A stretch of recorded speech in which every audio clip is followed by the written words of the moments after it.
चलिए तो हम लोग अब क्या करते हैं, स्टार्ट करते हैं लाइट में लेक्चर 5। जैसा कि आपको मालूम होगा कि क्लास 10th के बेसिस पर 2024 बोर्ड के लिए हम लोग लेक्चर कर रहे थे लाइट को, ठीक है। इलेक्ट्रिसिटी इससे पहले हम करा चुके हैं, तो बेहतर होगा बाबू कि लेक्चर 5 में जुड़ने से पहले कॉपी पेन निकाल लीजिएगा और साथ में लिखते चलिएगा।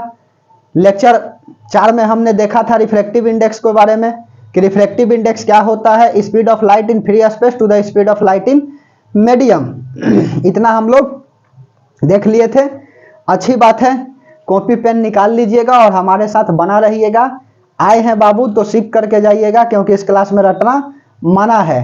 तो आइए, कॉपी किताब मत निकालिएगा, हमारे साथ चलिए, ठीक है। कॉपी पेन निकालिए और हम इस बार बेसिस रिफ्रैक्टिव इंडेक्स पे न्यूमेरिकल को कराते हैं। तो आइए हमारे साथ बना रहिएगा, समझ में तो आएगा ही। तो आशा करते हैं कि कॉपी पेन निकाल लिए होंगे। रिफ्रैक्टिव इंडेक्स के बारे में थोड़ा सा हम बता देते हैं रिकैप कि रिफ्रैक्टिव इंडेक्स क्या था। इसको म्यू से डिनोट कर रहे थे और म्यू इजकल टू क्या था, C/V था। बाबू इतना तो हमने बता दिया था लेक्चर नंबर 4 में।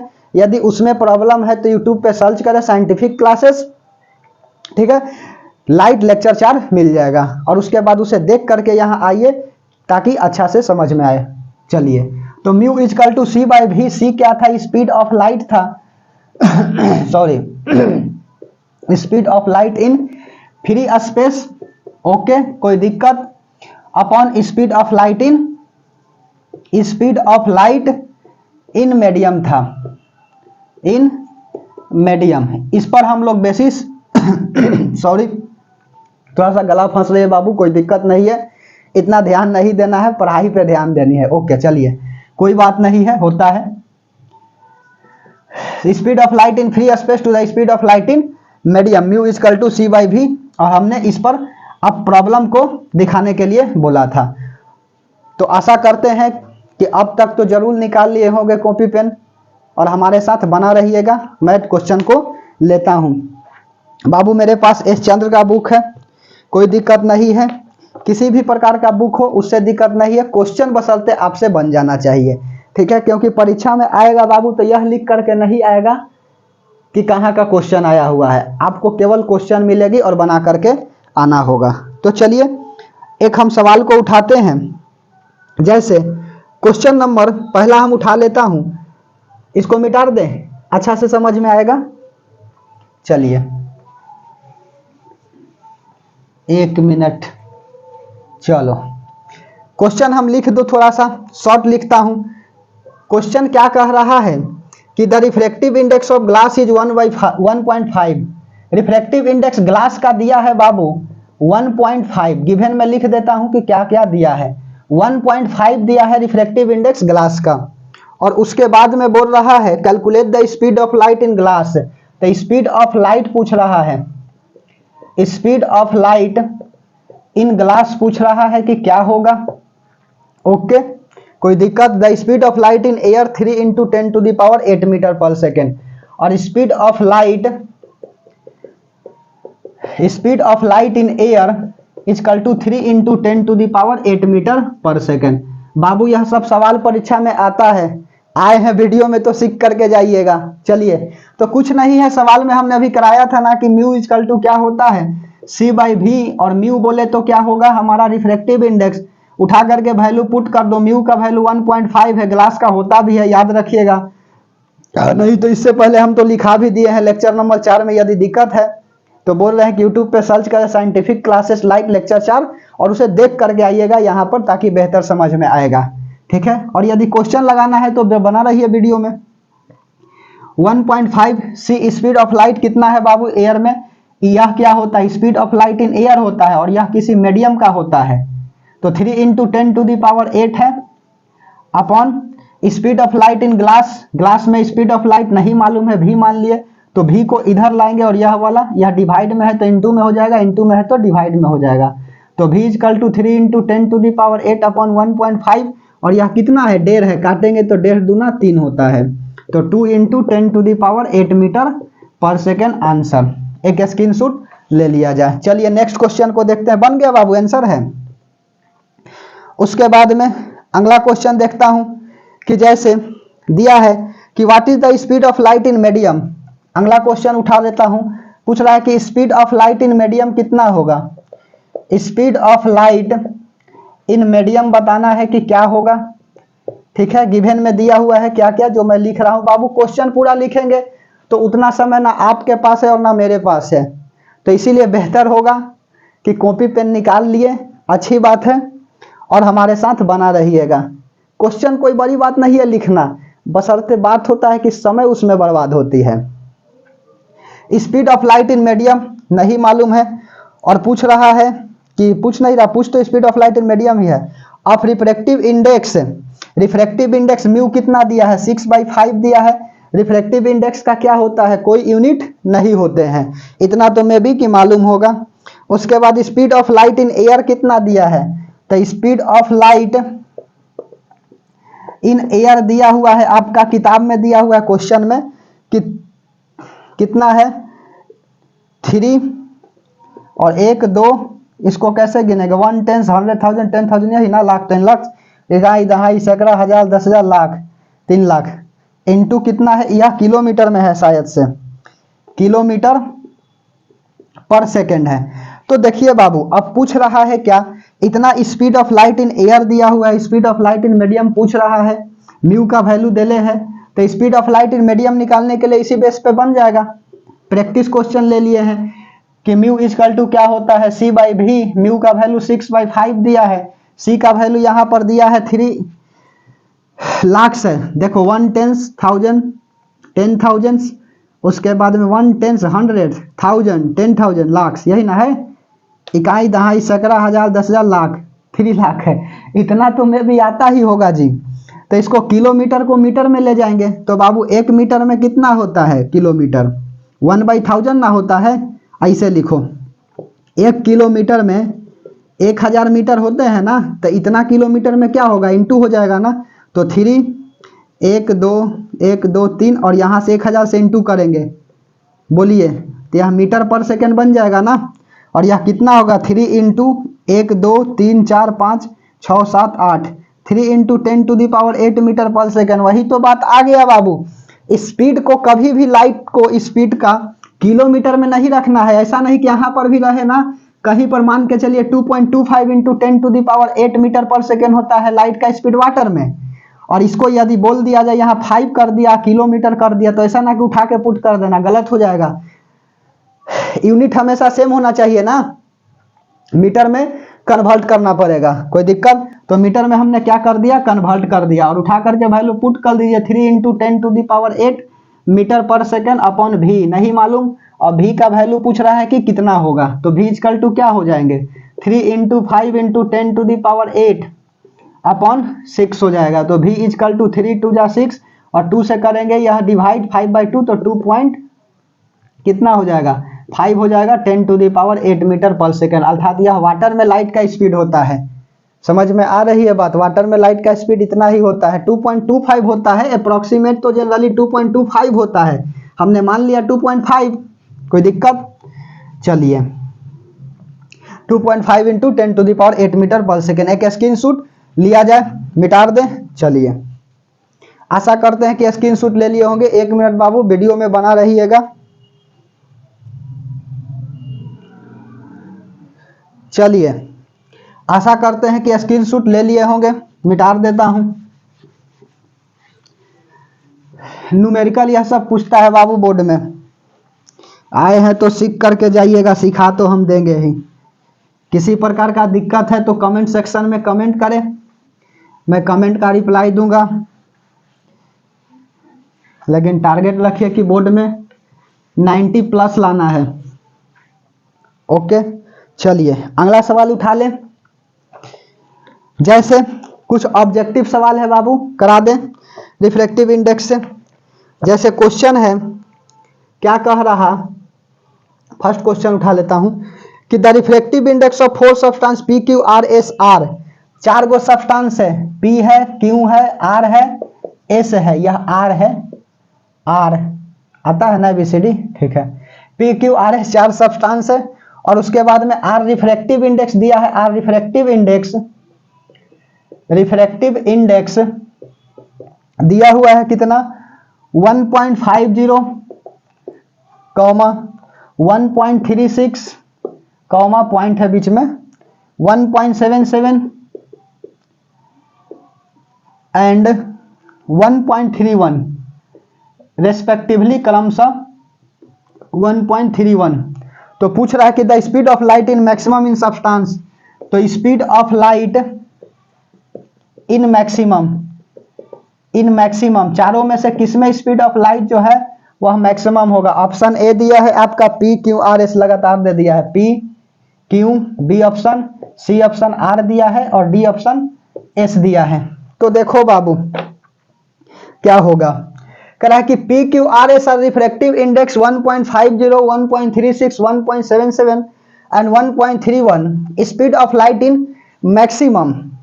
तो जब रिफ्रैक्टिव इंडेक्स का वैल्यू मैक्सिमम होगा, यह बात को समझो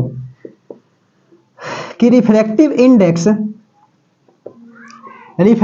इंडेक्स जो है बड़ा होगा तो स्पीड ऑफ लाइट क्या होंगे, छोटा होंगे ना। यही ना कहता है कि speed of light in free space to the speed of light in medium, कि जितना ज्यादा रिफ्रैक्टिव इंडेक्स की वैल्यू उतना ही कम स्पीड ऑफ लाइट। कोई दिक्कत, क्योंकि पार्टिकल है ना। उसके बाद में रिफ्रैक्टिव इंडेक्स, पहला पॉइंट रिफ्रैक्टिव इंडेक्स छोटा होगा वैल्यू, तो स्पीड ऑफ लाइट जो है ना, स्पीड ऑफ लाइट क्या होंगे, मैक्सिमम होंगे। यह बात को, यह मैक्सिमम का साइन है इंक्रीजिंग का, समझ में आ रही है। तो एक स्क्रीनशॉट ले लीजिए या लिख लीजिए, इसको मिटा देता हूं, चलिए इसको बना देता हूं। P Q R S R refractive index 1.50, 1.36, 1.77, 1.31 है। तो पूछ रहा है कि किसमें लाइट का मैक्सिमम स्पीड होगा। बाबू इसमें से सबसे कम कौन सा है, रिफ्रैक्टिव इंडेक्स। जिसमें रिफ्रैक्टिव इंडेक्स कम होगा स्पीड ऑफ लाइट वही तो मैक्सिमम होगी, यही तो बात बता रहे हैं। इस चारों में से कम कौन है, तो देख लीजिए 1.31 जो है ना वह कम है, इससे भी तो कम नहीं है। यह 36 है, 50 है और 77 है, 31 है। पॉइंट को हटाइए ना, बच्चा पॉइंट सोच करके सोचता है कि क्या करे। तो 1.31 सबसे कम है, किस पर है, तो P Q R S, S का वह रिफ्रैक्टिव इंडेक्स ना है, यह पी का था, यह क्यू का था, यह आर है और यह एस का था, यह कम है। तो D for Devsena is the correct answer, या दिलवाले दुल्हनिया ले जाएंगे, ठीक है। तो यह वाला एस जो है ऑप्शन नंबर डी होगा। चलिए समझ में आ रही है बात। क्वेश्चन नंबर 2 क्या है, चलिए क्वेश्चन नंबर 2 को हम लोग देख लेता हूं, आंसर मिला ले। आंसर बिल्कुल सही है बाबू। चलिए, the refractive index of 4 material A B C D दिया हुआ है। When the light ray pass from air to this material the reflect the maximum. कह रहा है कि मैक्सिमम किस में रिफ्लेक्शन करेगा। कह रहा है किसी तरह से प्रैक्टिस क्वेश्चन है बाबू। A B C D 4 material दिया हुआ है और इसका आर रिफ्लेक्टिव इंडेक्स दिया है 1.33, उसके बाद में 1.43, उसके बाद दिया है 1.71, उसके बाद दिया गया है आपका 1.52 सीरीज में है। ए का यह है, बी का यह है, सी का यह है, डी का यह है। कोई दिक्कत। When the light ray pass from air to denser, कह रहा है कि when light passed from air to denser then maximum deflection या मैक्सिमम रिफ्रैक्शन। कह रहा है कि मैक्सिमम रिफ्लेक्शन किस में होगा बाबू, ए में होगा, बी में होगा, सी में होगा या डी में होगा। किस में मैक्सिमम रिफ्लेक्शन होगा, तो रिफ्रैक्टिव इंडेक्स की वैल्यू ज्यादा तो रिफ्लेक्शन भी ज्यादा। कोई दिक्कत। रिफ्रैक्टिव इंडेक्स की वैल्यू ज्यादा तो रिफ्लेक्शन भी ज्यादा, स्पीड ऑफ लाइट कम। उसके बाद में स्पीड ऑफ लाइट ज्यादा, रिफ्रैक्टिव इंडेक्स की वैल्यू कम और रिफ्लेक्शन भी कम। कोई दिक्कत। तो आइए देखते हैं किसमें ज्यादा रिफ्रैक्टिव इंडेक्स है। जितना ज्यादा रिफ्रैक्टिव इंडेक्स होगा उतना ही अच्छा रिफ्लेक्शन होगी, ठीक है, क्योंकि पार्टिकल ज्यादा हो जाएंगे बाबू, रिफ्लेक्ट ज्यादा करेगा। समझ में आ रही है।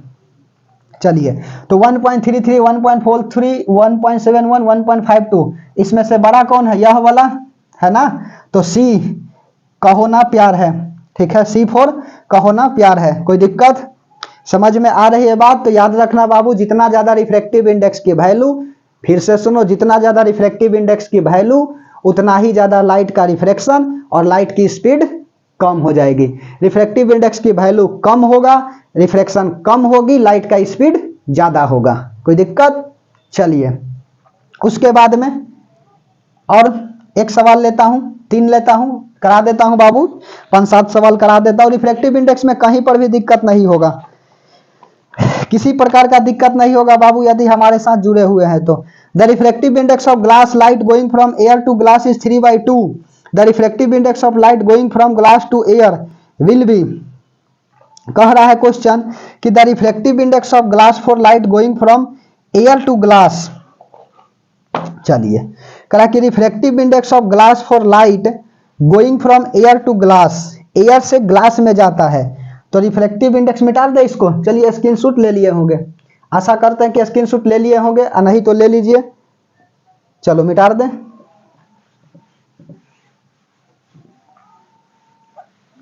चलिए मिटा दिया, इसलिए बाबू कि साफ साफ रहेगा लिखा हुआ तो समझ में तुम्हें बेहतर आएगा। चलिए कहे कि refractive index of glass for light going from air to glass, light जो है ना वह कहां से जा रहा है, यह आपका एयर बोल दिए, ठीक है, और यह वाला ग्लास बोल दिया डेंसर मीडियम। लाइट एयर से ग्लास में जा रहा है तो क्या होगा, नॉर्मल के तरफ झुकेगा ना। तो वैल्यू कितना दिया है, glass for light going from air to glass is 3/2। Mu का वैल्यू दिया है 3/2। कहां से जा रहा है, एयर से ग्लास की तरफ जा रहा है तो 3/2 दिया है। The refractive index of light going from glass to air, तो पूछ रहा है कि रिफ्रैक्टिव इंडेक्स क्या होगा, म्यू का वैल्यू क्या होगा यदि ग्लास से किस में जाएगा, एयर में जाएगा। तो रिफ्रैक्टिव इंडेक्स पूछ रहा है कि कितना हो जाएंगे, यह पूछ रहा है बाबू कि क्या हो जाएगा। चलो सवाल में तो कुछ भी नहीं है, सवाल में तो कुछ भी नहीं है।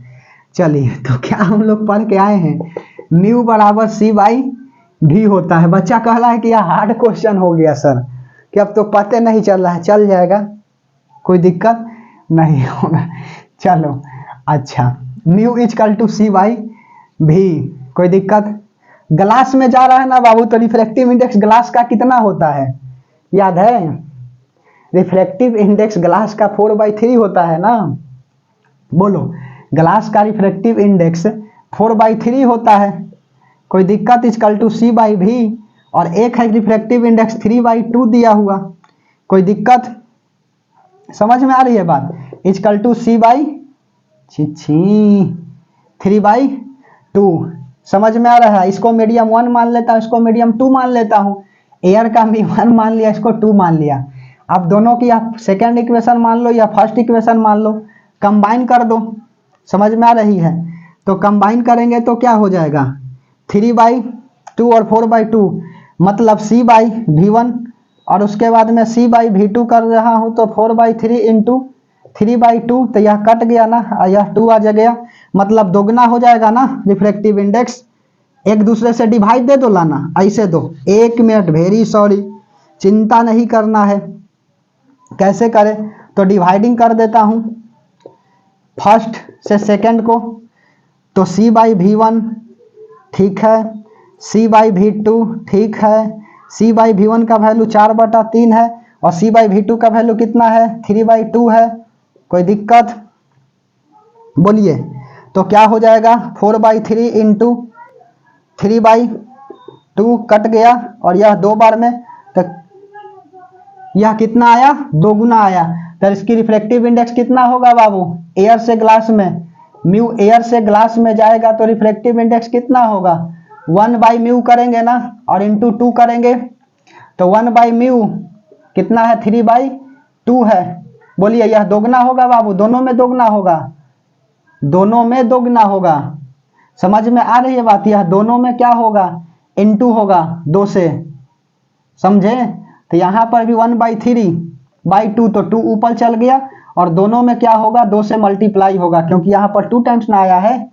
बोलिए, तो दोनों में 2 से मल्टीप्लाई कर दिए, 2 दूना 4, 3 दूना 6, ऑप्शन होगा 4/6, है ना। तो एक स्क्रीनशॉट ले लीजिए। क्वेश्चन कुछ नहीं था, ट्रिकी क्वेश्चन था कि यहां से यहां स्पीड ऑफ लाइट आया तो क्या होगा refractive index.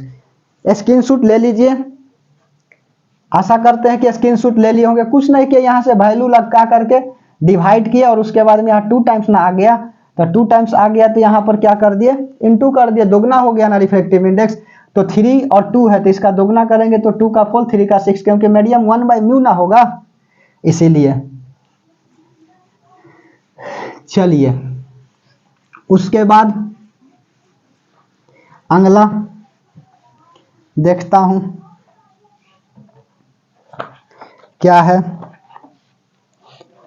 The refractive index of medium A B C D और उतना दिया है, wait the light travelling in air is incident to this medium equal angle of refraction will be the minimum. कह रहा रिफ्रैक्टिव इंडेक्स का value दिया हुआ है, एंगल ऑफ रिफ्रैक्शन मिनिमम कब होगा, जब लाइट का रिफ्रैक्शन कम होगा अर्थात रिफ्रैक्टिव इंडेक्स की वैल्यू सबसे छोटा होगा। तो सेम सवाल तो है बाबू।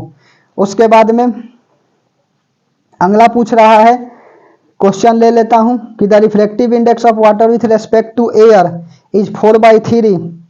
तो पूछ रहा है कि the refractive index of air with respect to water. देखो सेम सवाल दे रहा हूं अभी जो कराए हैं, अगला क्वेश्चन लिखो अगला, इसको अभी इसी पर बेसिस नेक्स्ट सवाल दे रहे हैं, प्रैक्टिस सवाल करा कि refractive index of water with respect to air. Refractive index water का दिया हुआ है किसके रेस्पेक्ट में, तो एयर के रेस्पेक्ट में, ऐसे लिखा था refractive index of water with respect to air. कितना दिया है, 4/3 दिया हुआ है। पूछ रहा है कि what is the refractive index of water with respect to, what is the refractive index of air with respect to water, यह पूछ रहा है कि क्या होगा। तो सुनो, refractive index of air with respect to water बराबर 1 होता है mu refractive index of water with respect to air. समझ में आ रही, तो 1/μ के जगह 4/3, तो 3 ऊपर चला जाएगा, तो 3/4 बोले तो कितना होगा 0.75। आंसर मिला लीजिए, सेम सवाल है, समझ में आ रही है बात। अगला एक आध सवाल और ले लेता हूं। रिफ्रैक्टिव इंडेक्स से दिक्कत नहीं होना चाहिए किसी भी प्रकार का, यदि दिक्कत है तो हमारे कमेंट सेक्शन में जा करके कमेंट करें, समझे। The refractive index of water, sulphuric acid, glass and carbon disulphide, इतना दिया हुआ है। द लाइट ट्रेवल स्लोवेस्ट इन, चलो बाबू ले लेता हूं, बढ़िया सवाल है, आता है ऑब्जेक्टिव में। Refractive index of water, refractive index mu दिले है, किसका किसका, वाटर का दिया हुआ है। उसके बाद में सल्फ्यूरिक एसिड H2SO4 का दिया हुआ है। उसके बाद ग्लास का दिया हुआ है and carbon dioxide, carbon disulphide का दिया हुआ है। चलो लिख दूं, कार्बन डाइसल्फाइड, कार्बन डाइसल्फाइड है, कार्बन डाइसल्फाइड का दिया हुआ है कितना, तो इसका दिया हुआ है 1.33, उसके बाद 1.43 दिया हुआ है, उसके बाद 1.53 दिया हुआ है या 3 है, और उसके बाद 1.63 दिया हुआ है इसका। तो पूछ रहा है कि light travel slowest, then light travels in slowest, light किसमें जो है वह स्लोवेस्ट ट्रेवल करेगा। पहला है सल्फ्यूरिक एसिड, ए है सल्फ्यूरिक एसिड H2SO4 में करेगा, बी है ऑप्शन दिया हुआ आपका ग्लास में करेगा, उसके बाद सी ऑप्शन वाटर दिया है, और डी ऑप्शन जो है कार्बन डाई सल्फाइड दिले है, कार्बन डाई सल्फाइड दिले है। चलिए किसमें जो है सबसे ज्यादा जो है ना वह आपका लाइट ट्रेवल करेगा स्लोवेस्ट। तो बाबू हमने क्या बताया है कि स्लोवेस्ट लाइट ट्रेवल कब करेगा, जब रिफ्रैक्टिव इंडेक्स की वैल्यू मैक्सिमम होगी। यही तो बात करा रहे हैं कि स्लोवेस्ट लाइट ट्रेवल करेगा कब, लाइट की स्पीड कम हो जाएगी, अर्थात रिफ्रैक्टिव इंडेक्स का वैल्यू जो है वह बड़ा होगा। कोई दिक्कत, तो रिफ्रैक्टिव इंडेक्स सबसे बड़ा किसका है, तो देख लो 1.63 जो है सबसे बड़ा है, यह सब अपेक्षा।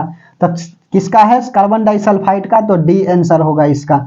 समझ में आ रही है, ऐसा ही रट करके ना मारना है। इस चारों में से रिफ्रैक्टिव इंडेक्स किसका मैक्सिमम है, तो कार्बन डाइसल्फाइड का मैक्सिमम है, जिसके चलते इसकी स्पीड ऑफ लाइट जो है वह स्लो होगा। यदि पूछता कि स्पीड ऑफ लाइट मैक्सिमम किस में होगा, तो मैक्सिमम इसमें देख लो रिफ्रैक्टिव इंडेक्स सबसे कम किसका है, वाटर का है, तो वाटर का रिफ्रैक्टिव इंडेक्स कम है, जिसके चलते स्पीड ऑफ लाइट मैक्सिमम होगा। कोई दिक्कत? इसका रिफ्रैक्टिव इंडेक्स जो है ज्यादा है, इसलिए लाइट का स्पीड कम है। तो डी ऑप्शन नंबर डी। कोई दिक्कत? डी फॉर देवसेना या डी फॉर दिलवाले दुल्हनिया ले जाएंगे। ओके, तो एक स्क्रीनशॉट लिया जाए।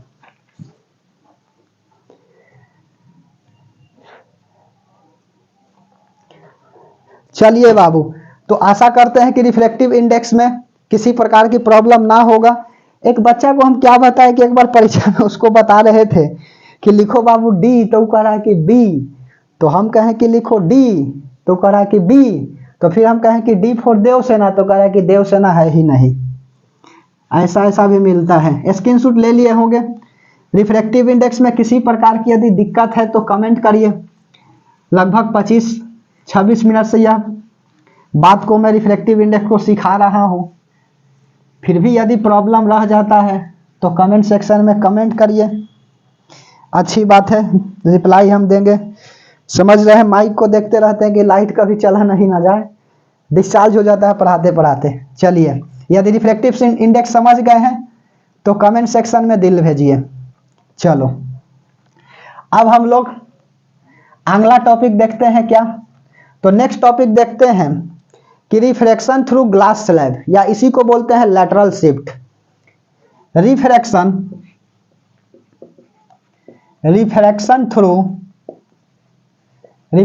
थ्रू ग्लास स्लैब, या इसी को बोलेंगे लैटरल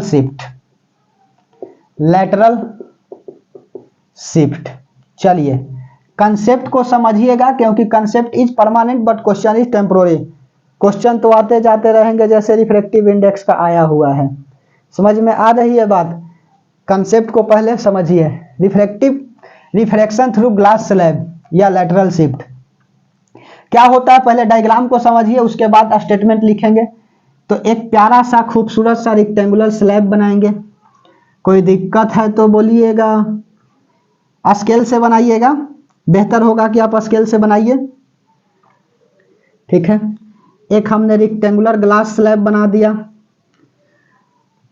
कोई दिक्कत समझ में आ रही है? अभी तो रेक्टेंगुलर ग्लास स्लैब बना दिया, इसको हमने एयर बोल दिए, और एयर का रिफ्रैक्टिव इंडेक्स हमने μ1 बोला, और एयर का रिफ्रैक्टिव इंडेक्स क्या होता है? 1 होता है। इस मीडियम को हमने क्या बोल दिया? डेंसर बोल दिया। कुछ भरा हुआ, डेंसर कुछ भरा होगा, और इसका हमने रिफ्रैक्टिव इंडेक्स μ2 बोल दिया। कोई दिक्कत? अच्छी बात है। चलो, उसके बाद में हमने क्या किया? एक नॉर्मल लाइट पास कराया परपेंडिकुलर ग्लास स्लैब से। नॉर्मल खींच दिया, लाइट पास नहीं कराए हैं अभी, नॉर्मल हमने खींच दिया। इस ग्लास का थिकनेस को हम मान लेता हूं कि T है। कोई दिक्कत? डायग्राम को समझिएगा बाबू, डायग्राम में आता है मेन और स्टेटमेंट लिखना। ये आया हुआ सवाल है, VVI है, समझ रहे हैं ना? यह VVI है। यह नॉर्मल हमने क्या कर दिया? ड्रॉन किया। उसके बाद अब देखो, यह थिकनेस को हमने T मान लिया कि यहां से इंसिडेंट लाइट आई। कोई दिक्कत? स्केल से बनाइएगा, बार बार बोल रहे हैं। तो यह इंसिडेंट लाइट आया या आई। कोई दिक्कत? इंसिडेंट रे, तो इंसिडेंट रे और नॉर्मल रे के बीच में एंगल क्या बनता है? आई बनता है। प्यार से समझिएगा। तो लाइट की एक्चुअल पाथ तो यह है। कोई दिक्कत?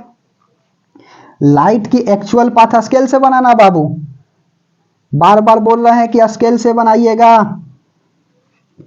यहां से यह लाइट की एक्चुअल पाथ तो यह है, लेकिन अच्छा से तुम्हें मालूम है कि रिफ्रैक्शन हम पढ़ाए हैं कि जब लाइट अपने मीडियम को चेंज करता है तो पाथ से रिट्रेस हो जाते हैं, भटक जाते हैं, और इसी रिट्रेस को हम लोग बोलते हैं रिफ्रैक्शन ऑफ लाइट। और यह भी बताए थे कि जब लाइट रेयर से, मतलब एयर से, रेयर बोलिए या एयर बोलिए, फ्री मीडियम को, रेयर से डेंसर में जाता है तो लाइट नॉर्मल की तरफ झुक जाता है। तो अर्थात एक्चुअल पाथ तो लाइट का यह होगा, लेकिन लाइट जो है कुछ इस तरह से रिफ्लेक्ट करेगा ना। कोई दिक्कत? बोलिए, यहां से लाइट जो है नॉर्मल की तरफ चला आया ना रिफ्लेक्ट करके। समझ में कुछ आ रही है? डॉटेड से दर्शा देता हूं फिर से। यह इंसिडेंट लाइट है, सीधा जाना चाह रहा था, अपने मीडियम को चेंज किया, यहाँ पे यह एयर है और यह इसका डेंसर है। तो जब लाइट अपने मीडियम को चेंज करता है तो अपने पाथ से भटक जाता है। अब सवाल उठता है कि नॉर्मल के पास जाएगा कि नॉर्मल से अवे जाएगा। तो बाबू लाइट जब एयर से डेंसर में आते हैं तो अपने तरफ झुकते हैं, मतलब नॉर्मल के तरफ झुकते हैं, और लाइट डेंसर से एयर में जाता है तो नॉर्मल से दूर भागता है। यदि इसमें दिक्कत है तो यूट्यूब पे सर्च करें साइंटिफिक क्लासेस लेक्चर 4 लाइट मिल जाएगा। ठीक है, चलिए, तो यह नॉर्मल के तरफ झुक गया। फिर यहाँ से क्या करेंगे, एक नॉर्मल बनाएंगे, ध्यान से समझिएगा। यह नॉर्मल बनाएंगे तो लाइट की तो एक्चुअल पाथ यह है, कोई दिक्कत। अब लाइट यहाँ से डेंसर से एयर में जाएगा तो नॉर्मल को क्या होगा, दूर भागेगा ना। एक्चुअल पाथ तो यह है लाइट का, तो नॉर्मल से दूर भागेगा, कोई दिक्कत। नॉर्मल से देख लीजिए यह दूर जा रही है, समझ में आ रही है बात। यहाँ पर भी एक हमने नॉर्मल दर्शा दिया। तब देखो यह आपका रिफ्लेक्शन है और यह आपका डेविएशन है। क्या कर गया, अपने एक्चुअल पाथ से डेविएट कर गया तो यह डेविएटेड रे बन गया, डेविएटेड रे। और यह आपका रिफ्लेक्टेड रे, रिफ्लेक्टेड रे। और इसी को तो हम लोग क्या बोलते हैं, लेटरल शिफ्ट बोलते हैं। कितना शिफ्ट हो गया अपने एक्चुअल पाथ से, उसी को लेटरल शिफ्ट बोलेंगे। तो यह बीच के डिस्टेंस जो परपेंडिकुलर होगा ना, उसी को हम लोग लेटरल शिफ्ट बोलते हैं। कोई दिक्कत, फिर से समझा दें एक बार। यहां से इंसिडेंट लाइट आया, अपने मीडियम को चेंज करेगा तो यह क्या करेंगे, रिफ्लेक्ट हो जाएंगे। रेयर से डेंसर में जा रहा है तो रिफ्लेक्शन तो यहाँ पर हो रही, एक्चुअल लाइट की पाथ तो यह है, लेकिन रिफ्लेक्ट करके नॉर्मल के तरफ झुक गया। यह नॉर्मल है तो नॉर्मल के तरफ आया। फिर यह लाइट यहाँ तक आए तो यहाँ से भी हमने क्या किया, नॉर्मल ड्रॉन किया। जब लाइट अपने पाथ को चेंज करता है, ठीक है, अर्थात तब मीडियम को चेंज करता है तो नॉर्मल से दूर भागेगा कि नॉर्मल से पास आएगा। एयर से डेंसर में जाएगा तो एयर से डेंसर में जाएगा तो नॉर्मल के तरफ। अब डेंसर से एयर में आ रही है तो देखो यह नॉर्मल है, तो लाइट की एक्चुअल पाथ तो यह वाला है, लेकिन यह क्या करेगा, अपने मीडियम चेंज करेगा। डेंसर से एयर में आया तो नॉर्मल के दूर जा रहे हैं, तो यह रिफ्लेक्टेड है। और यह डेविएट करके ना इधर आया था तो यह डेविएटेड है। यह दोनों के बीच का जो परपेंडिकुलर डिस्टेंस होता है उसी को लेटरल शिफ्ट बोलते हैं। तो कोई पूछेगा लेटरल शिफ्ट क्या होता है, तो रिफ्लेक्टेड रे और डेविएटेड रे के परपेंडिकुलर डिस्टेंस को हम लोग बोलते हैं क्या, लेटरल शिफ्ट। कोई दिक्कत, एंगल वगैरह खेल लेता हूं, कैसे खेलोगे। तो यह एंगल आई है बाबू, तो वर्टिकल अपोजिट एंगल से यह वाला भी एंगल आई होगा ना। कोई दिक्कत, समझ में आ रही है बात। और यह नॉर्मल रे और यह रिफ्लेक्टेड रे है तो यहाँ पर एंगल यह कितना हो जाएगा, आर हो जाएगा ना। इतना तो समझ में आ रही है। यह आई है तो यहाँ पर भी एंगल आई होगा, वर्टिकल अपोजिट एंगल, ठीक है। यह रिफ्लेक्टेड रे और नॉर्मल रे के बीच में एंगल ऑफ रिफ्लेक्शन बनेगा ना। बोलिए, हमेशा नॉर्मल रे से देखा जाता है। यह वाला आई है, यह वाला आई है, यहाँ से आर है यह, तो यह वाला एंगल कितना होगा बताइए। टोटल में से इसको हटा देंगे, यह टोटल आर है और यह आई है, तो यह होगा आई माइनस आर। कोई दिक्कत, नेमिंग कर दूं इसका, इसको ओ बोल दिया, इसको पी बोल दिया, इसको क्यू बोल दिया, इसको आर बोल दिया, जो बोलिए, कोई दिक्कत नहीं है। तो स्टेटमेंट लिख देता हूं, यही तो आपका फिगर है बाबू। यदि दिक्कत है तो फिर से कमेंट करिए, फिर से मैं समझाऊंगा। ओके, समझ में आ गई डायग्राम तो एक लाइक भेजिए, कमेंट सेक्शन में दिल भेजिए।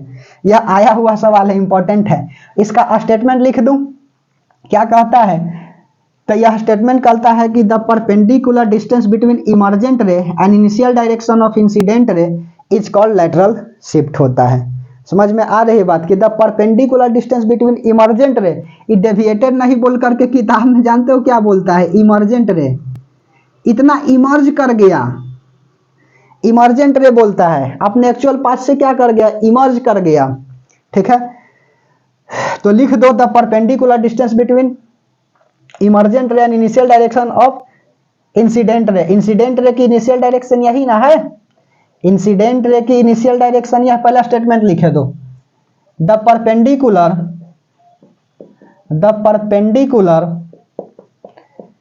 Perpendicular distance between emergent ray and initial direction of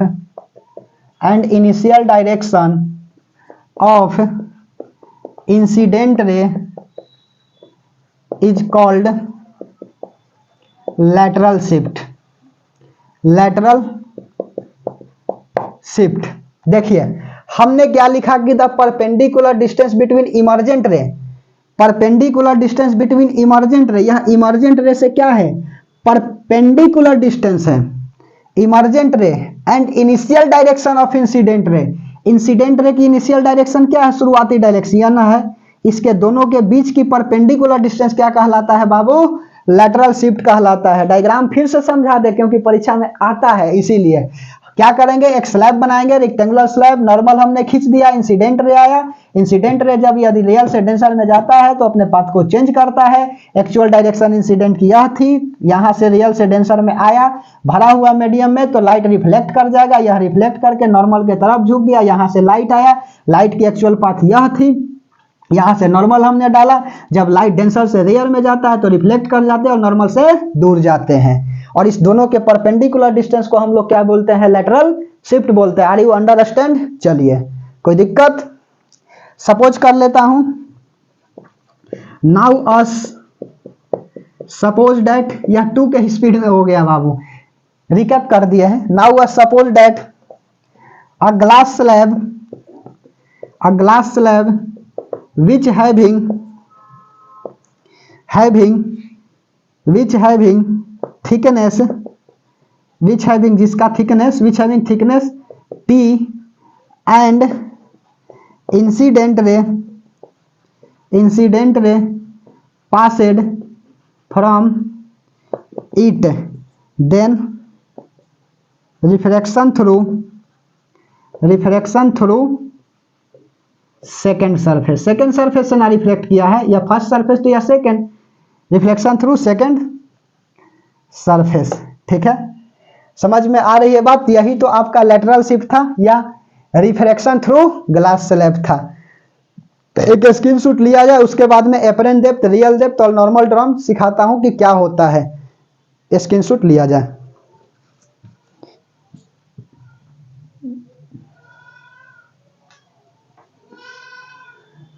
चलिए आशा करते हैं कि स्क्रीनशॉट ले लिए होंगे, मिटा दें।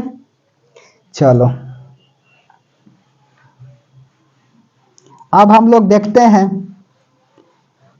Apparent depth, real depth and normal drawn.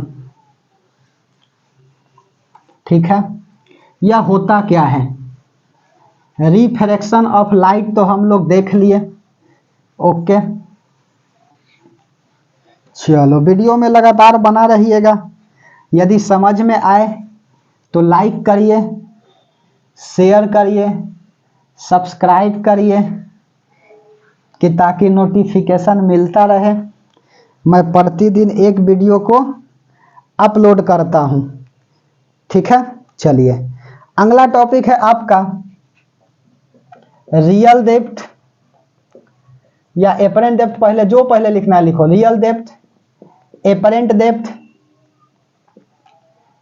Depth and normal drawn. ठीक है, real depth, apparent depth and normal drawn. यह होता क्या है बाबू?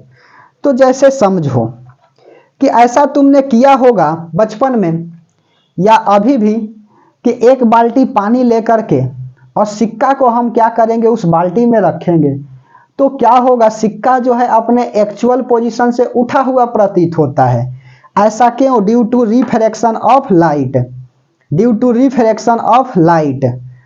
उसके बाद में जब पानी भर करके बाल्टी में हम लोग एक स्टिक वगैरह को रखते हैं और ऊपर से ऐसे ऑब्जर्व करते हैं ना, तो स्टिक जो है टेढ़ा दिखता है। ऐसा क्यों?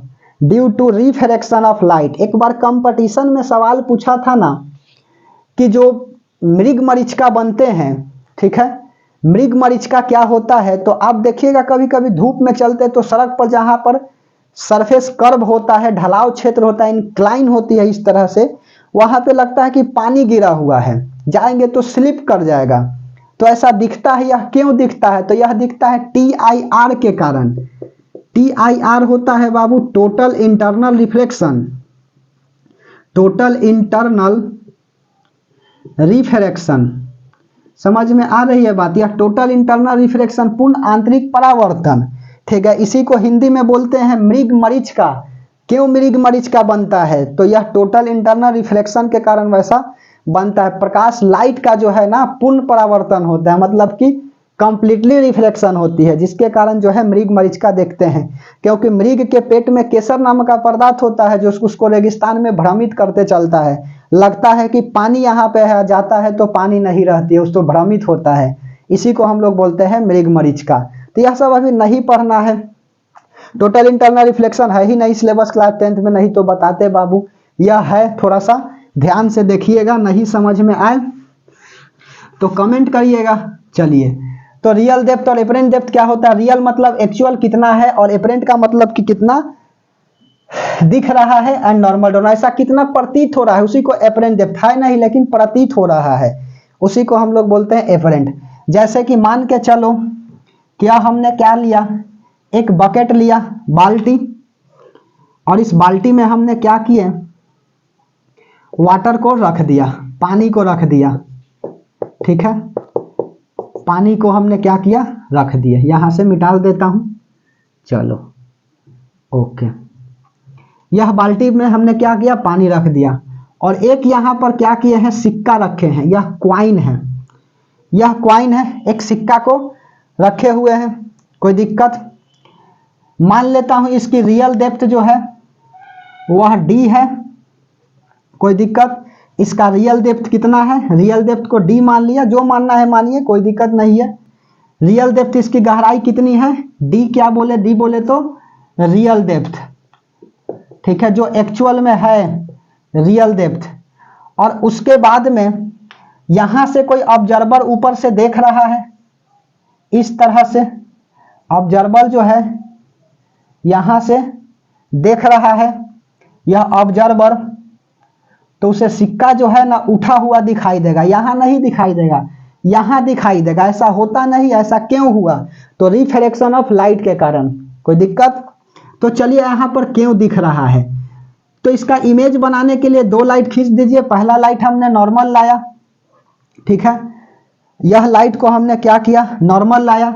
जब लाइट नॉर्मल आता है, परपेंडिकुलर लाइट आता है और किसी सरफेस से टकराता है तो परपेंडिकुलर ही रिटर्न हो जाते हैं। यह तो कराए हैं हम लेक्चर नंबर 1 या 2 में कराए हैं यह तो बात। यदि दिक्कत है तो देख करके, नहीं तो समझ लीजिए, ठीक है, कि लाइट नॉर्मली आता है और किसी सरफेस से टकराता है, तो टकराने के बाद एक्चुअल में अपने पोजीशन पर ही क्या होते हैं, चले जाते हैं। तो लाइट यहां से नॉर्मली आया, यह नॉर्मल बोल दिए, सरफेस से टकराई और टकराने के बाद देखिए एक्चुअल अपने ही पाथ पे चला गया। कोई दिक्कत, चलिए दूसरा लाइट को हम लोग क्या करते हैं, ऊपर से देख रहे हैं तो लाइट किधर से आएगी, नीचे से कि ऊपर से, तो लाइट नीचे से ना जाएगा, तो यहां से लाइट जा रही है, ठीक है। यहां से हमने क्या किया, इसको बेस बना लिया। बेस क्यों बनाए, यहीं तक ना बकेट की होगी गहराई बाबू, या ऊंचाई यहीं तक ना होगी, तो लाइट यहां से जा रही है, यहां से नॉर्मल खींचेंगे। कोई दिक्कत होगा तो बोलिएगा, यह नॉर्मल, इसको हमने डेंसर बोला है ना, कुछ भरा हुआ है तो, और यह एयर है, खाली है तो लाइट जब डेंसर से एयर में जाता है तो नॉर्मल के दूर भागता है। एक्चुअल लाइट की तो यह है, अभी कराए हैं यही ना, एक्चुअल लाइट की तो पाथ यह वाला है, लेकिन नॉर्मल से क्या होगा, दूर जाएगा। बोलिए, यह नॉर्मल से क्या हुआ, दूर गया। तो यह लाइट और यह लाइट आपस में मिलेंगे, कभी नहीं मिलेंगे, डेविएट कर रहा है ना, तो डेविएटेड रे को कहीं पीछे ला करके मिलाएंगे तो मिल जाएगा ना, और जहां पे रिफ्लेक्ट करके मिलेगा वहीं पर इमेज बनेगा। कैसा इमेज बनेगा बाबू, वर्चुअल बनेगा, क्योंकि एक्चुअल में नहीं मिला। तो यहाँ पे मिट किया ना, तो अर्थात सिक्का जो है ना यहाँ दिखाई देंगे, यह जो है क्वाइन आपको दिखेंगे। कितना दूर देखेंगे, तो हमेशा डिस्टेंस जो है कहाँ से मेजरमेंट करते हैं, तो सरफेस से मेजरमेंट करते हैं। तो तो यह वाला डिस्टेंस को हमने क्या बोला, इसको डी डैश बोल दिया। डी डैश बोले तो क्या, डी डैश बोले तो यह हो जाएगा आपका apparent depth. Apparent depth, apparent मतलब ऐसा फील हो रहा है लेकिन एक्चुअल में है नहीं। समझ में आ रही है बात, बोलिए। यह क्या है, एपरेंट डेप्थ है। इसका रिफ्रैक्टिव इंडेक्स को हमने मान लिया μ1 और इसका रिफ्रैक्टिव इंडेक्स को मान लिया हमने μ2। μ2 मतलब कि refractive index of denser, refractive index of denser, और इसको हमने मान लिया refractive index of air, refractive index of air. कोई दिक्कत है? तो हमने तो सब लिखते जा रहे हैं कि यह डी जो है रियल डेप्थ है, डी डैश आपका एपरेंट डेप्थ है, μ2 रिफ्रैक्टिव इंडेक्स ऑफ डेंसर और μ1 क्या है, रिफ्रैक्टिव इंडेक्स ऑफ एयर। और यहां से अब ऑब्जर्वर दिखेगा तो सिक्का जो है अपने एक्चुअल पॉइंट से क्या होगी, उठा हुआ दिखेगा due to refraction of light. इसी को रियल डेप्थ, एपरेंट डेप्थ और यह वाला नॉर्मल है, नॉर्मल ड्रॉन बोलते हैं। तो आइए इसका फार्मूला क्या होता है। तो फार्मूला होता है बाबू N2 इसको बोल देता हूं, μ2 बोले या N2 बोले बात बराबर है, इसको N1 बोल दिया। कोई दिक्कत? बताए हैं रिफ्रैक्टिव इंडेक्स में। तो N2 बाई N1 बराबर real depth upon apparent depth होता है, तो D बाई D डैश होता है। यह कहां से आया, आइए इसको प्रूव करते हैं। D क्या है आपका, रियल डेप्थ है, और D डैश क्या है, एपरेंट डेप्थ है। N2 कहां से लेंगे, N2 लेंगे हम लोग जिससे लाइट आ रही है, और N1 कहां से लेंगे, जिसमें लाइट जा रही है। अच्छी बात है। तो N2 कहां से लेंगे, जिसमें लाइट, जिससे लाइट आ रही है, लाइट या रेज, क्या लिखेंगे, सीधा लिखे, लाइट जिससे आ रही है। ये सब पूछता नहीं है, न्यूमेरिकल में आ रही है। लाइट ऑलवेज कम्स, लाइट हमेशा आती है जिससे, उसी को हम लोग बोलेंगे N2। और N1 क्या बोलेंगे, जिसमें लाइट जा रही है। ठीक है, क्या लिखे, हिंदी में कैसे लिखे बाबू, जिसमें लाइट जा रही है, जा रही है, लिख दिया हमने। न्यूमेरिकल बनाने में क्या होगा, सॉल्व करने में मदद मिलेगी। ठीक है, ये पूछेगा थोड़ी कि N2 N1 क्या, refractive index of second medium और N1 है refractive index of first medium. थोड़ा सा हिंदी में बाबू समझ सकते हैं ना, इसीलिए लाइट जिससे आ रही है और N1 जिसमें लाइट जा रही है। चलिए, तो इसको कैसे हम लोग प्रूव करें, तो प्रूव करने के लिए आइए देखते हैं। यहां से थोड़ा सा साफ करें, यहां पे प्रूव हो जाएंगे। चलो, अच्छा, डी और डी डैश कहां से मेजर करना है बता दूंगा, वीडियो में बना रहिएगा कहां से मेजर करना है। तो चलो यहां पर थोड़ा सा अच्छा से फिगर बनाया जाए। यह वाटर है, यह वाटर है, ठीक है। और यहां पर हमने क्या किया, एक सिक्का को रख दिया कि मछली को रख दे, मछली रखे। चलो, यह कुछ मछली इस तरह से होता है ना, डायग्राम पर नहीं ध्यान देना है, डायग्राम पर देखता है सब। यह मछली है, मैं भी चित्र बना लेता हूं, ठीक है। यह अच्छा, तो यह फिश है, फिश बोले तो मछली, ठीक है, मछली। चलिए, उसके बाद में ऑब्जर्वर कोई ऊपर से इस तरह से ऐसे देख रहा होगा, ठीक है। यहां से ऑब्जर्वर दिख रहा है, ऑब्जर्वर यहां पे बना दिए। ऑब्जर्वर बेचारा देख रहा है इस मछली को, या पक्षी देख रही है इस तरह से, पक्षी, चिड़िया, इस तरह से पक्षी बना दिए। ऑब्जर्वर को बर्ड बना दो, बर्ड पक्षी है, और इस मछली को ऐसे देख रही है। तो बताओ एक्चुअल पोजीशन से मछली कितना ऊपर दिखेगा। इसका डेप्थ को मैं मान लेता हूं, गहराई डी मान लेता हूं, तो कितना ऊपर दिखेगा। तो पहला नॉर्मल लाइट खींच दो, खींच दिया, कोई दिक्कत। जब नॉर्मल लाइट आते हैं परपेंडिकुलर, तो सरफेस से टकरा के अपने ही पाथ पे वापस लौट जाते हैं, कोई दिक्कत। उसके बाद में दूसरा लाइट को हमने पास कराया, जैसे यहाँ पे कराए हैं। तो यहाँ से लाइट डेंसर से रेयर में जाएगा, तो नॉर्मल यहाँ बनाएंगे ना। नॉर्मल को हमने क्या किया, ड्रॉन किया। यह नॉर्मल ठीक है, यह नॉर्मल को हमने क्या किए, ड्रॉन किए। तो जब लाइट डेंसर से रियल में जाएगा तो नॉर्मल के दूर जाएगा यह, और एक्चुअल लाइट का पार्ट तो यह थी। इसको पीछे की तरफ मिलाएंगे तो किसी पॉइंट से मिलेगा, और जहाँ पे मिलेगा वहीं पे इमेज बनाएगा। तो मछली कहाँ मिल करके दिखाई देंगे, मछली जो है यहाँ पे दिखेगा। ठीक है, इस तरह से है। तो मछली कहाँ दिखेंगे, यहाँ दिखेंगे। समझ में आ रही है बात। इसी डायग्राम को तो मैंने बाबू फोटो कॉपी किया है। ठीक है, यहाँ से इसको मान लेता हूँ ना कि यह x डिस्टेंस दूर है, कोई दिक्कत। अच्छा, यहाँ से इसको हमने नॉर्मल खींचा था, तो यह देखो नॉर्मल रे और यह इंसिडेंट रे के बीच का एंगल बनेगा क्या, आई, कोई दिक्कत। इंसिडेंट रे और नॉर्मल रे के बीच में एंगल बनेगा आई, तो यह एंगल आई है, तो वर्टिकल अपोजिट एंगल नहीं, अल्टरनेट इंटीरियर एंगल, समझे। एंगल आई इस तरह से ना बन रहा है, यह आई तो यह भी आई होगा, अल्टरनेट इंटीरियर एंगल। तो यह आई तो एंगल आई यह भी होगा। अच्छा, उसके बाद में यह रिफ्लेक्ट कर गया, तो यह रिफ्लेक्टेड रे और नॉर्मल रे के बीच में एंगल आर बनेगा। यह एंगल आर, तो यहाँ पर यह भी एंगल आर होगा ना, कोई दिक्कत। और एक्चुअल पोजीशन से कितना ऊपर दिख रहा है, डी, यह टोटल डिस्टेंस था, टोटल डेप्थ था।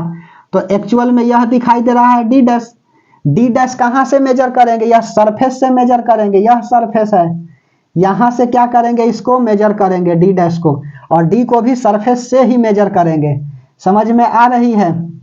चलिए, अच्छा नेमिंग कर देता हूं थोड़ा सा।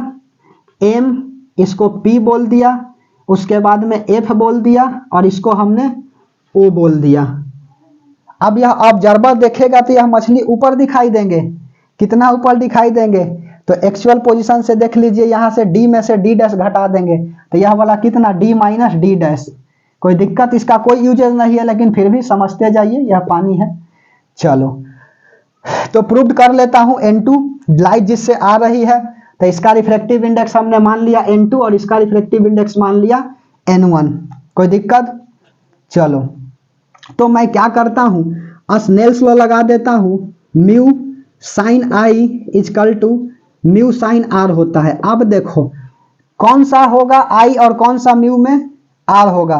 तो साइन आई किधर है बाबू, जिससे लाइट जा रही है, तो यह N2, N2 बोले तो इसको क्या बोल देंगे, म्यू टू। तो यहां पर यह हो जाएगा म्यू टू साइन आई, यह अकॉर्डिंग टू स्नेल्स लॉ है। स्नेल्स लॉ, स्नेल्स लॉ से क्या कर रहे हैं, समझा रहे हैं, कोई दिक्कत। यह डी है, रियल डेप्थ।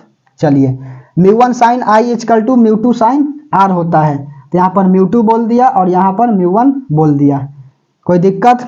चलो, अब यह जो है ना, यह पैरा एक्सियल हो गया ना। अब यह क्या है, पैरा एक्सियल।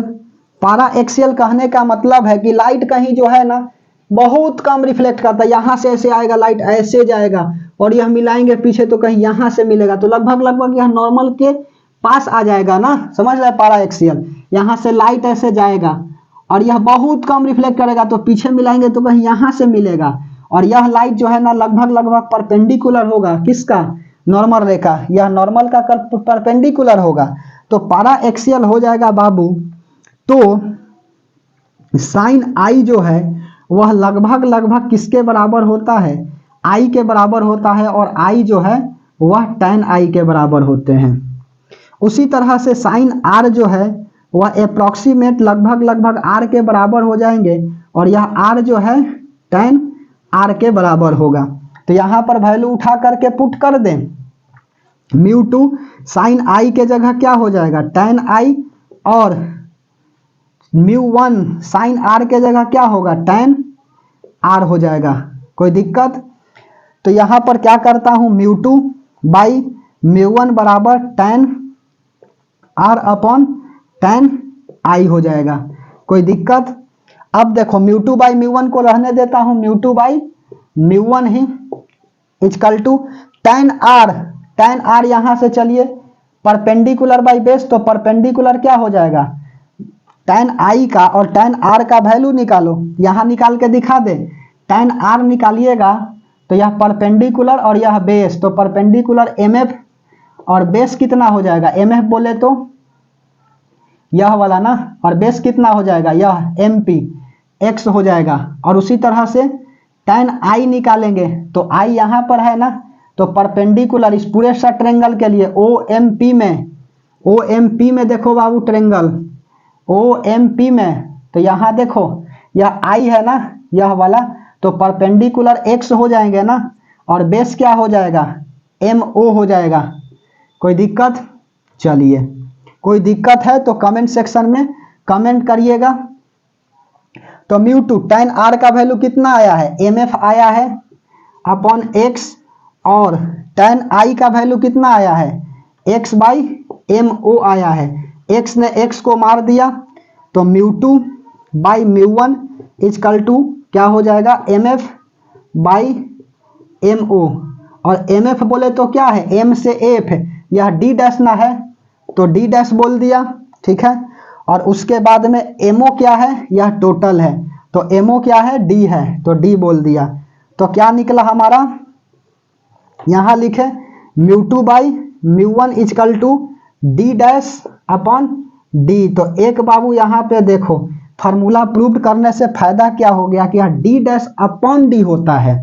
इसीलिए कहते हैं कि कंसेप्ट को समझिए, concept is permanent but question is temporary. Physics में गलतियां भी होगी ना तो पकड़ा जाएगा, यदि आप डेरिवेशन करना जानते हैं तो D डैश क्या है, N2 बोले या इसी को μ2 बोले, कोई दिक्कत, या μ1, बात तो बराबर है, बोले भी थे यहाँ पे। तो क्या आया, μ2 by μ1 equal to D dash, तो D डैश क्या है, एपरेंट डेप्थ है ना, एपरेंट डेप्थ है, और D जो क्या है वह आपका रियल डेप्थ है। कोई दिक्कत, यह फार्मूला आपका निकल गया। इसी को बोलते हैं एपरेंट डेप्थ, रियल डेप्थ और नॉर्मल ड्रॉन। एक्चुअल पोजीशन से देखो मछली क्या है, ऊपर दिख रहा है, समझ में आ रही है बात। हमने डायग्राम से साबित करके दिखाया, एक आध न्यूमेरिकल इस पे करा देता हूं। हमेशा D कहां से मेजर करेंगे, D डैश, तो सरफेस से मेजर करेंगे। इसमें देखिए या इसमें देखिए, सरफेस यहां है, तो एक स्क्रीनशॉट लिया जाए, मे भी कि समझ रहे होंगे।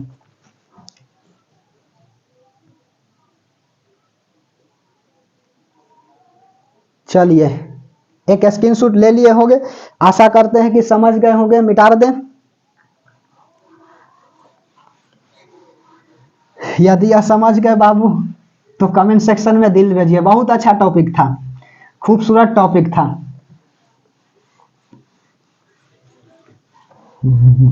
आए हैं तो सीख करके जाइएगा, ठीक है, किसी प्रकार का डाउट नहीं रहने देंगे। चलिए, इस पर बेसिस मैं एक क्वेश्चन को, प्रॉब्लम को दिखा देता हूं, उसके बाद में घर पर आप खुद जाकर के खेल लीजिएगा। इस सवाल से आसान होता है, जैसे देखिए, चलिए, हाँ, जैसे यहां से यह आपका पानी है, पानी रे पानी तेरा रंग कैसा, पानी का रंग कोई नहीं होता है, कलरलेस होते हैं, व्हाइट मत बोल देना, ठीक है। यहां से यह वाटर, ये सब बनाने में मन लगता है। चलिए, यह वाटर बना दिए, इसका हमने क्या कर दिया, गहराई को हमने बोल दिया, कितना बोल दे, 20 सेंटीमीटर बोल देता हूं, ओके। यहां पर जो है एक सिक्का ना, मछली को ही रखो, मछली, इन्फिनाइट के साइन लगा दिए, यहाँ पे मछली, यहाँ से इसका पंख, पंख ना होता है जिससे यह तैरता है, जो भी हो। चलिए, अच्छा, यहाँ पे मछली है, यहाँ पे पक्षी है, पक्षी, यह बर्ड है, और इधर से कितना दूर है, यहाँ से यह जो है वह है आपका, कितना बता दें, चलो यहाँ से लिख देता हूँ 15 सेंटीमीटर बर्ड जो है ऊपर है। तो सवाल पूछ देगा ना कि बताइए इसका रिफ्रैक्टिव इंडेक्स एयर का बोल दिया कि 1 है, म्यू एयर का, और इसका N2 हमने रिफ्रैक्टिव इंडेक्स 4/3 दे दिया, ठीक है। तो पूछेगा कि व्हाट इज द apparent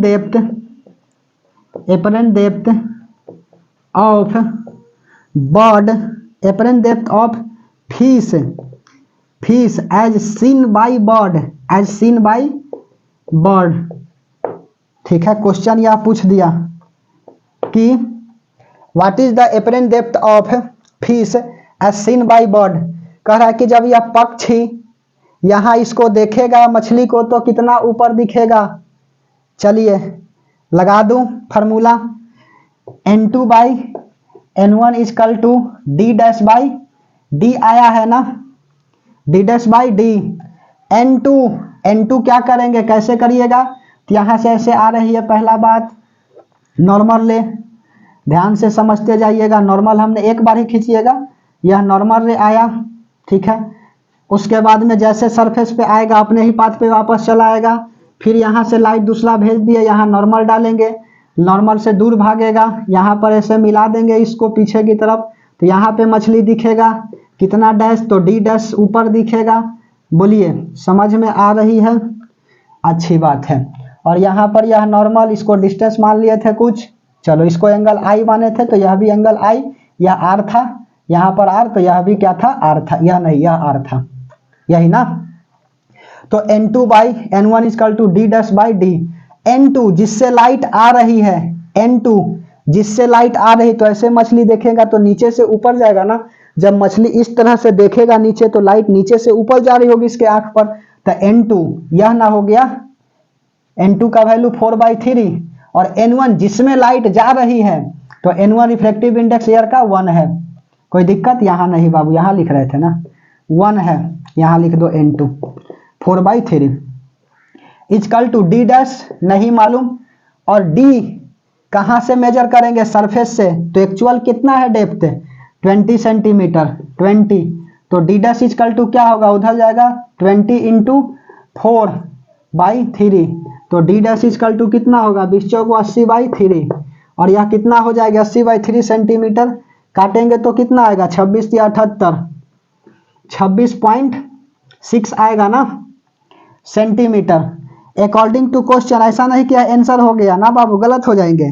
बोला है ना कि apparent depth of fish as seen by bird, जब पक्षी देखेगा ना मछली को तो कितना ऊपर दिखेगा, यह है कितना आपका 20 सेंटीमीटर ना।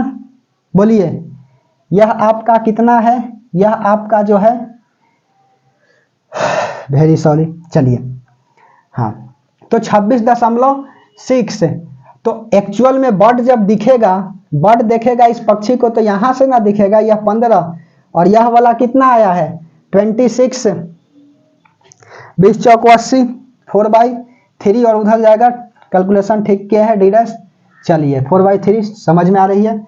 तो एक्चुअल डिस्टेंस कितना हो जाएगा, एक्चुअल डिस्टेंस जो है वह आपका कितना होंगे, तो यह आपका 15 और यह 26.6, कितना हो जाएंगे 26.6 प्लस 15, यह कितना दिखेगा 41.6 सेंटीमीटर दूर देखेगा। तो यह आपका एक हमने प्रॉब्लम करा दिया। क्लास 10th में ऐसा तो नहीं आता है क्वेश्चन, लेकिन फिर भी मैंने सिखाया। कोई दिक्कत है तो कमेंट सेक्शन में कमेंट करिएगा। चलिए आशा करते हैं कि सीख गए होंगे। कि स्क्रीनशॉट ले लीजिए।